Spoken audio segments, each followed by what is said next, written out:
Hernia ఒక్కొక్కసారి fatal కావచ్చు అంటారు, ఎందుకని?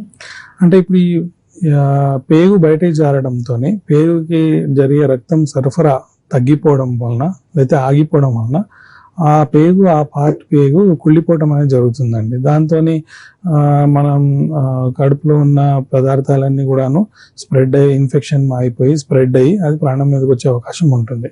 అందుకోసమే హెర్నియా అబ్స్ట్రక్షన్ అనేది చాలా ఎమర్జెన్సీ కాంప్లికేషన్ అని ఎమర్జెన్సీ సర్జరీగా చేయాల్సి వస్తుంది వాళ్ళు. కాంప్లెక్స్ హెర్నియాస్ అన్నారు కదండి, అంటే వాటి లక్షణాలు ఇంకా కొంచెం సివియర్ గా ఉండడం, పెయిన్ సివియర్ గా ఉండడం అలా ఉంటుందా?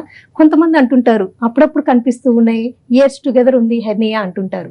అవేంటి, అదేనా టైప్ ని బట్టి అలా ఉంటదంటారా? మీరు చెప్పినట్టు కొంతమంది మాకు హెర్నియా ఎప్పటి నుంచో ఉంది, దానివల్ల నాకు వచ్చిన ఇబ్బంది ఏం లేదు అని అంటారు. అది సహజమే. కాకపోతే ఈ మనం గుర్తుపెట్టుకోవాల్సిన విషయం ఏంటంటే they are living at risk. So ఉన్న హెర్నియా ఎప్పుడు కాంప్లికేట్ అవుతుంది అనేది ఎవరు చెప్పలేరు. అండ్ ఇంకొక విషయము, సర్జరీ కాంప్లికేషన్ లేకుండా చేయడము ఆర్ సర్జరీ కాంప్లికేషన్ వచ్చిన తర్వాత చేయడము రెండింటికి చాలా డిఫరెన్స్ ఉంటుంది. మెయిన్ డిఫరెన్స్ వచ్చేసి కాంప్లికేషన్ లేని హెర్నియాలో ఛాన్స్ ఆఫ్ లాప్రోస్కోపిక్ సర్జరీ చేసి అంటే చిన్న రంధ్రాలు పెట్టి హెర్నియాని ట్రీట్ చేయడం అనేది చాలా ఈజీగా జరిగే విధానము.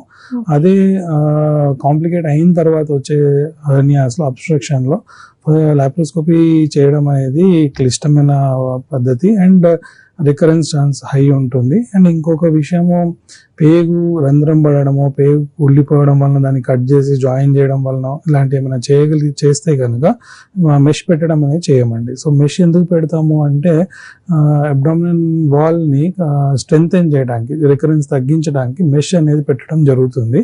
అండ్ బట్ ఈ పర్ఫరేషన్ కానీ అబ్స్ట్రక్షన్లో ఉండి పేగు కట్ చేసి జాయిన్ చేయడం వలన మెష్ పెట్టలేం. సో అందుకోసమే ఎవరికైతే హెర్నియా ఉందనిపిస్తుందో ఆర్ ఉన్నట్టు డౌట్ ఉందో వచ్చిపోతుంటుందో వాళ్ళు వీలైనంత తొందరలో డాక్టర్ని కన్సల్ట్ చేసి దానికి తగిన ట్రీట్మెంట్ చేసుకోవడం అనేది అనివార్యమండి.